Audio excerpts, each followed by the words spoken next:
In this video, I'm going to talk about Hack the Box. Specifically, I'm going to talk about an event going on right now through the end of August called the Hack the Box Hackers Bootcamp.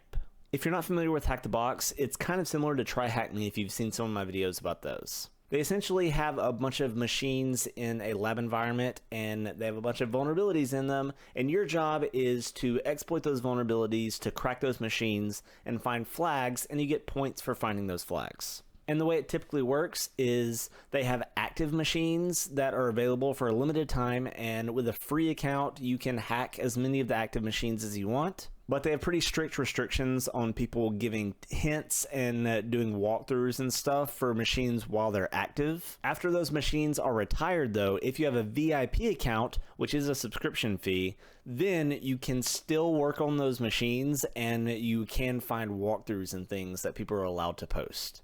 They also have more tailored challenges that aren't just like a server that you have to hack and it's a specific type of challenge. For example, they have mobile challenges, they have game hacking challenges, reverse engineering, things like that. And the same rules apply for those. Fun fact, I actually recorded a video months ago doing a walkthrough for one of the mobile challenges, but it's just been sitting there waiting to post because that challenge hasn't been retired yet. All of that is to say that you are usually not allowed to access those retired machines if you only have a free account. But right now, until the end of August 2023, you can access a bunch of these retired machines in what they're calling a Hackers Bootcamp.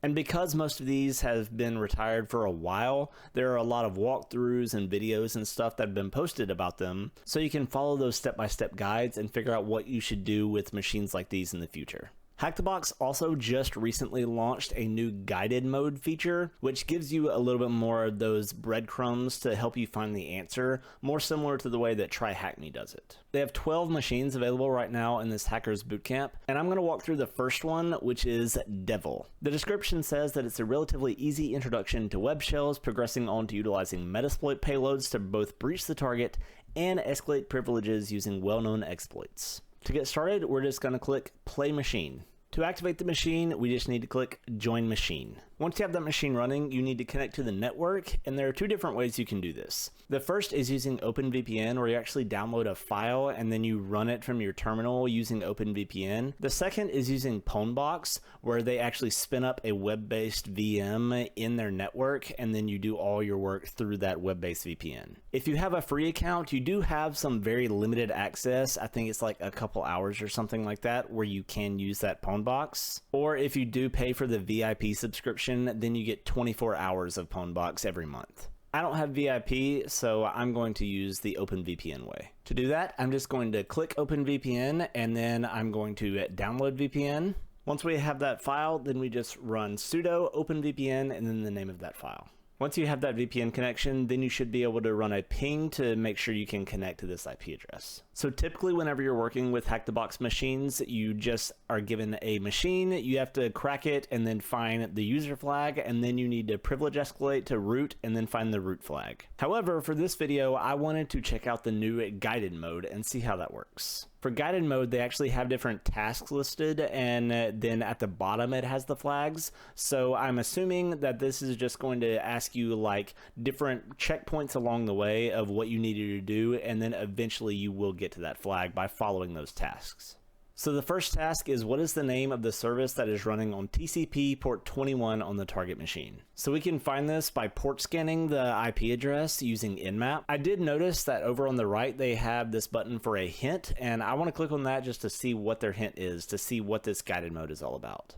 So when you click on that, it says task 1 hint running Nmap with the -scv flag returns detailed information about the services running given the information in the version column. So that's pretty cool. So they're like sort of different difficulty ratings of how you can approach these boxes. You can do the normal way where you just have nothing to work with and you just try to find the flags, or you can do the guided way where they give you these tasks that give you those breadcrumbs along the way to get you to the flag. And you also have the option to get a hint where it actually tells you something about what you should do in order to complete those tasks. So I'm going to do what that hint said, and I'm going to run Nmap with the -scv flag, and I'm also going to run -p-, which is just telling it to do all ports. So that should have taken a few minutes to run, but after it completes, we can look at the results and see that port 21 is TCP, it is open, the service is FTP, and the version is Microsoft FTPD. If we look back, the task was what is the name of the service that is running on TCP port 21 on the target machine? And according to our Nmap results, that was Microsoft FTPD. And once we submit that correct response, now we move on to task 2,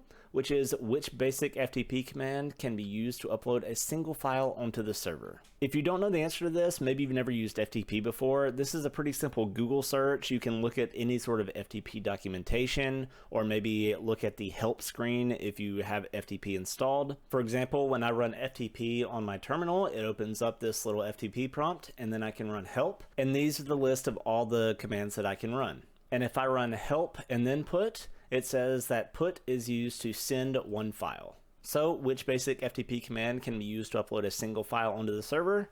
That is put. That brings us to task 3, which is are files put into the FTP route available via the web server? Yes or no? We can figure this out by first connecting to our target over FTP. So to do this, we just run FTP and then the IP address of our target. And then for the name, we're going to connect anonymously, which is something you can do over FTP. And then for the password, we can put anything, just random characters, and that lets us log in anonymously. And if we run an ls, we can see some files in here. For example, there's an index.html, and if we go to this IP address 10.10.10.5 and then /index.html, we can see that file right there. So the question was, are files put into the FTP route available via the web server? Since we just saw that that index file was in the FTP route and then we're able to access it over the web server, then we know that the answer is yes. On to task 4, what file extensions is executed as a script on this web server? So to figure out these kind of things about how things work on a web server, this is going to require a little bit more research. So the first thing I want to do is inspect some headers to see if we can find anything else about the web server. So to do this, I'm going to open up Burp Suite and I'm going to access the web server through the Burp Suite browser and then look at the headers in the proxy. So once we access the web server with the proxy, then I can look at the response, and in the headers, I can see that this is a Microsoft IIS version 7.5 server. So if we do a little bit of research into that version number, we can see that IIS 7.0, 7.5, and above, Microsoft support for ASP.NET has reached new levels of maturity. And reading a little bit more into this, we can figure out that ASP.NET files are the type of files that it's asking for that can be executed on that type of server. And specifically, the question was, what is the file extension for those files? So if you didn't know that, that's a pretty simple Google search. ASP.NET file extension is .aspx, and it said don't include the dot, so ASPX, submit, and now we're on to task 5. So the next task is asking us to look into Metasploit, and it asks for which reconnaissance module can be used to list possible privilege escalation paths. So they tell you in the hint to look through the post multi-recon modules, and when we do that, 4 of them come up, and the one that looks most likely what they're looking for is going to be local exploit suggester. So this local exploit suggester is something you can use in Metasploit to figure out exactly what exploits you should try to use against a specific target. But we need to set up a reverse shell so we can actually access the target before we can actually use that. What I'm going to do is create a reverse TCP shell using MSF Venom. So to make my file that I'm going to upload to the FTP server, I'm going to run MSF Venom -p, and then the payload is going to be Windows Meterpreter Reverse TCP. And then the L host is going to be my IP address inside the VPN. And then L port is going to be 4444.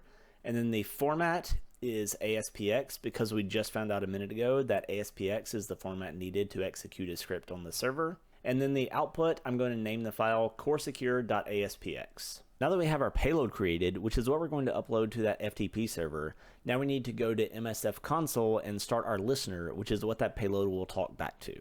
And we're going to use exploit multi-handler.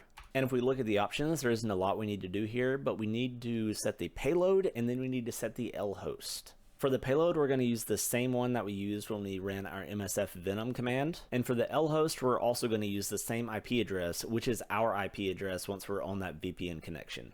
Once we have those options set, we can run, and it started the reverse TCP handler. And now we're ready to upload that payload onto the FTP server and execute it so we can get that session created.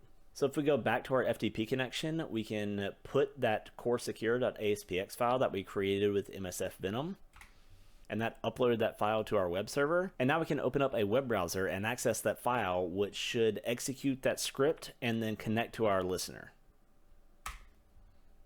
Now that we run it in our web browser, if we go back and check on our listener, we see that a Meterpreter session 1 was opened. And now we're on that server and we can navigate the file system and see the files that are there with commands like ls.